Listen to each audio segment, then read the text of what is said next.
Can I tell you something? Sure. Anything you like. It's kind of long. I got plenty of time.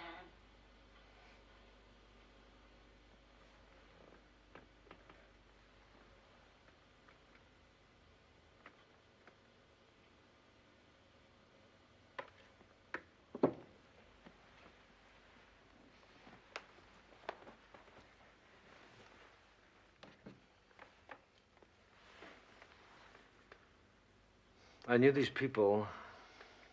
What people? These two people. They were in love with each other. The girl was very young, about 17 or 18, I guess. And the guy was quite a bit older. And he was kind of raggedy and wild. And she was very beautiful, you know? Yeah. And together they turned everything into a kind of an adventure. And she liked that. Just an ordinary trip down to the grocery store was full of adventure.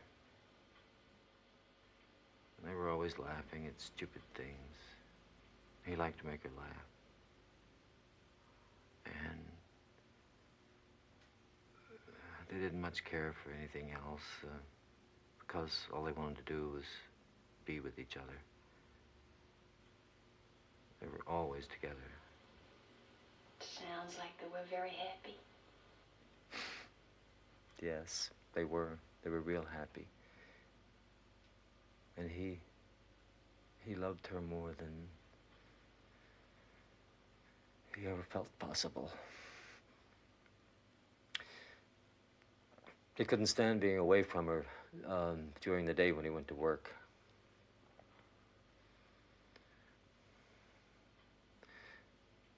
So he'd quit just to be home with her. And then he'd get another job when the money ran out. And then he'd quit again. But pretty soon she started to worry. About what? Money, I guess. Not having enough. Not knowing when the next check was coming in. Yeah, I know that feeling. So he started to get kind of torn inside. How do you mean? Well, he knew he had to work to support her, but he couldn't stand being away from her either. I see. And the more he was away from her, the crazier he got. Except now, he got really crazy. He started imagining all kinds of things. Like what? He started thinking that she was seeing other men on the sly. He'd come home from work and accuse her of spending the day with somebody else. He'd yell at her and break things in the trailer. The trailer.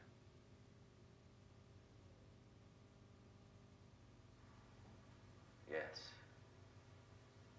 They lived in a trailer home.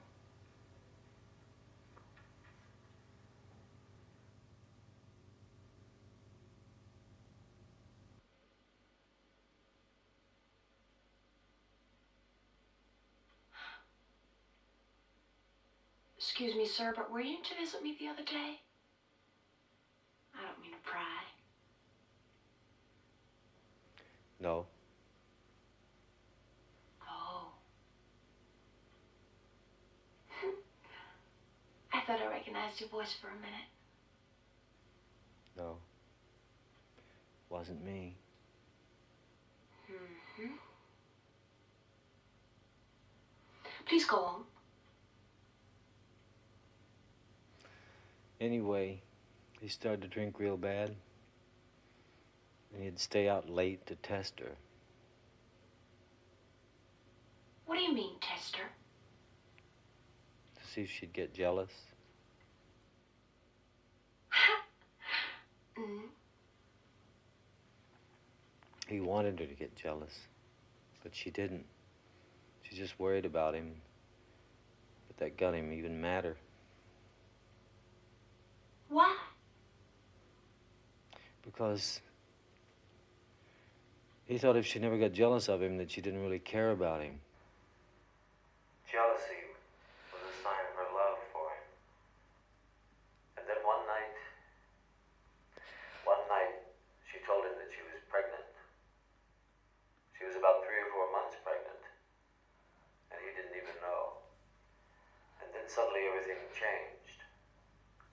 He stopped drinking and got a steady job. He was convinced that she loved him now because she was carrying his child. And he was going to dedicate himself to making a home for her. But a funny thing started to happen. What? He didn't even notice it at first. She started to change. From the day the baby was born, she began to get irritated with everything around her. She got mad at everything. Even the baby seemed to be an injustice to her. He kept trying to make everything all right for her. Buy her things, take her out to dinner once a week. But nothing seemed to satisfy her. For 2 years, he struggled to pull them back together like they were when they first met. And finally, he knew that it was never going to work out. So he hit the bottle again. But this time it got mean. This time when he came home late at night, she wasn't worried about him or jealous. She was just enraged. She accused him of holding her captive by making her have a baby. She told him that she dreamed about escaping. That was all she dreamed about, escape. She saw herself at night running naked down a highway, running across fields, running down riverbeds, always running. And always just when she was about to get away, he'd be there. He would stop her somehow. He would just appear and stop her.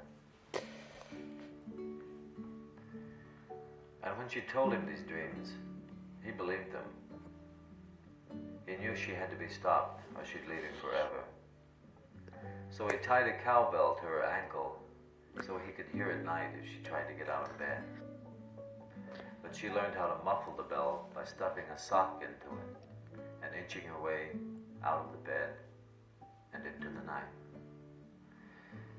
He caught her one night when the sock fell out and he heard her trying to run to the highway. He caught her and dragged her back to the trailer and tied her to the stove with his belt. He just left her there and went back to bed and lay there listening to her scream. Then he listened to his son scream. And he was surprised at himself because he didn't feel anything anymore. All he wanted to do was sleep.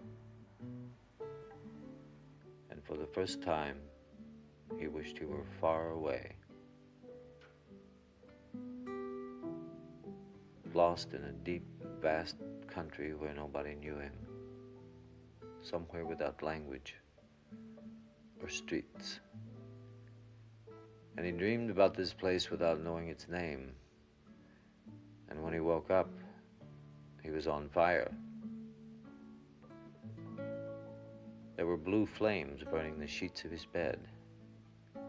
He ran through the flames toward the only 2 people he loved. But they were gone. His arms were burning, and he threw himself outside and rolled on the wet ground. Then he ran. He never looked back at the fire. He just ran.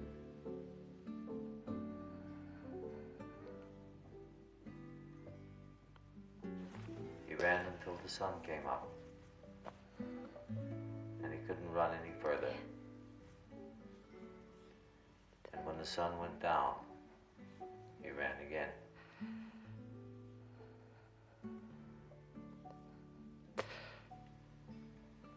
For 5 days he ran like this, until every sign of man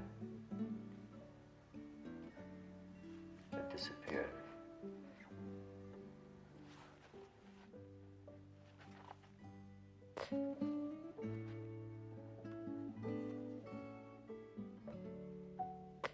Travis.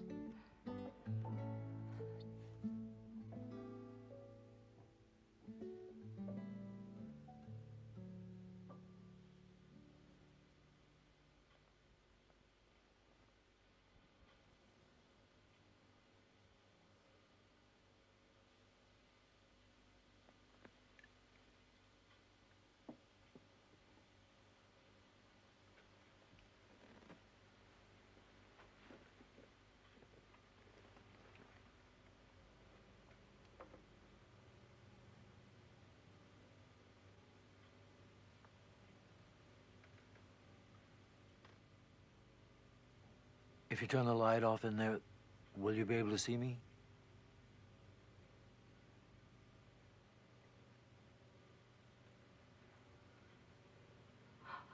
I don't know.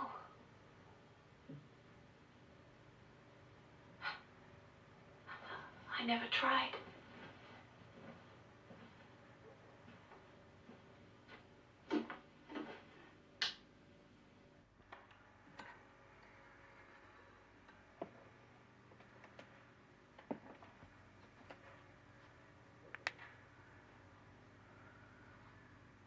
Can you see me? Yeah. Do you recognize me? Oh, Travis.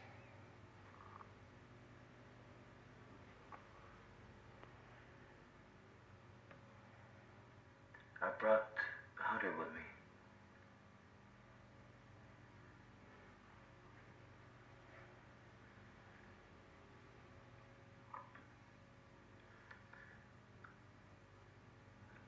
Don't you want to see him? Yeah.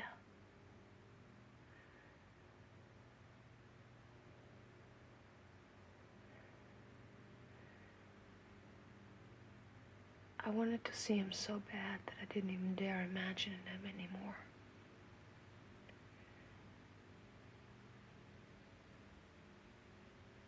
Anne kept sending me pictures of him until I asked her to stop.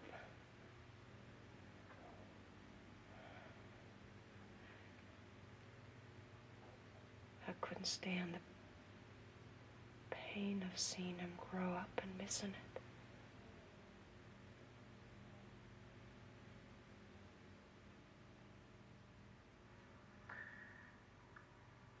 Why didn't you keep him with you, Jane?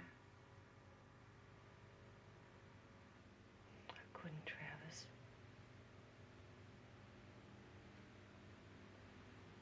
I didn't have what I knew he needed.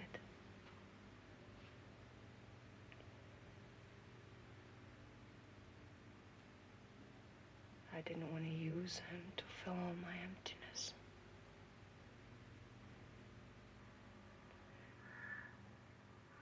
Well, he needs you now, Jane. And he wants to see you. He does? Yes.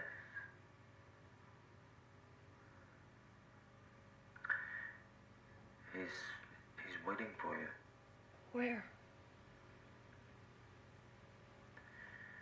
Downtown. In a hotel. The Meridian. Room 1520.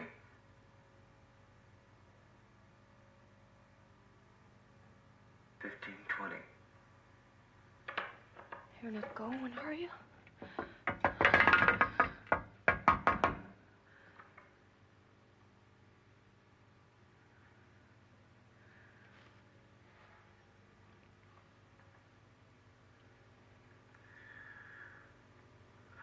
can't see you, Jane.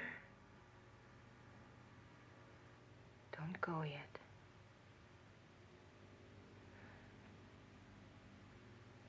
Don't go yet.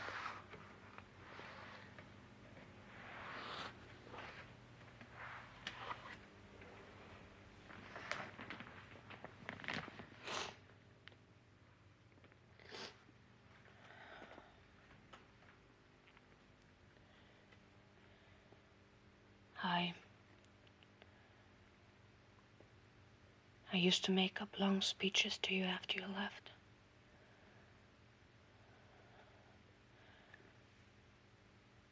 I used to talk to you all the time, even though I was alone. I walked around for months talking to you.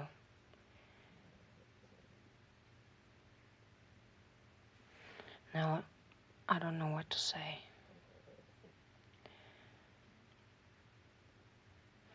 It was easier when I just imagined you.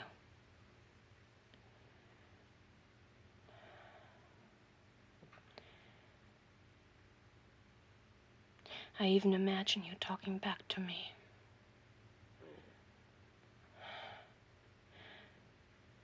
We'd have long conversations. The two of us. It was almost like you were there.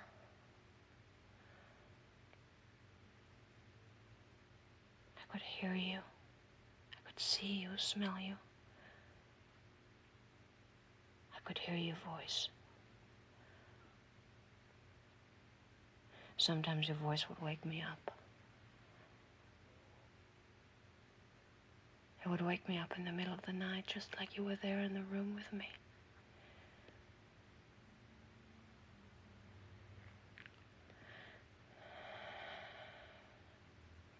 Then it slowly faded. I couldn't picture you anymore.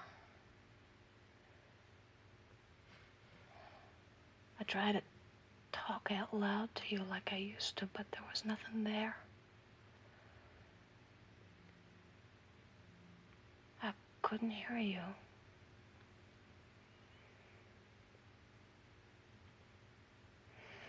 Then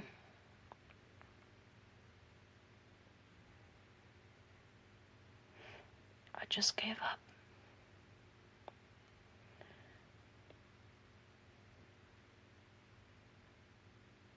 Everything stopped. You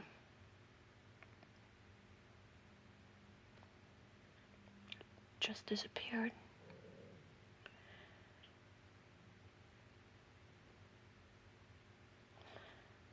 Now I'm working here.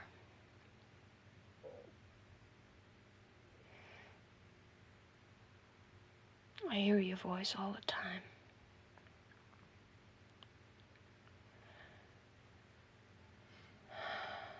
Every man has your voice.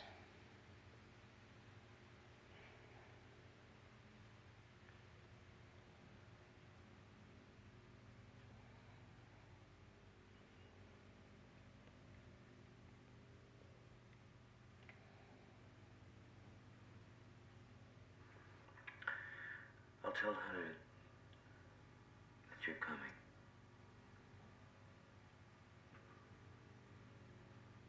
Travis. What?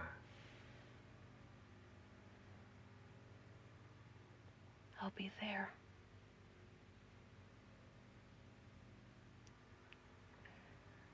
Good.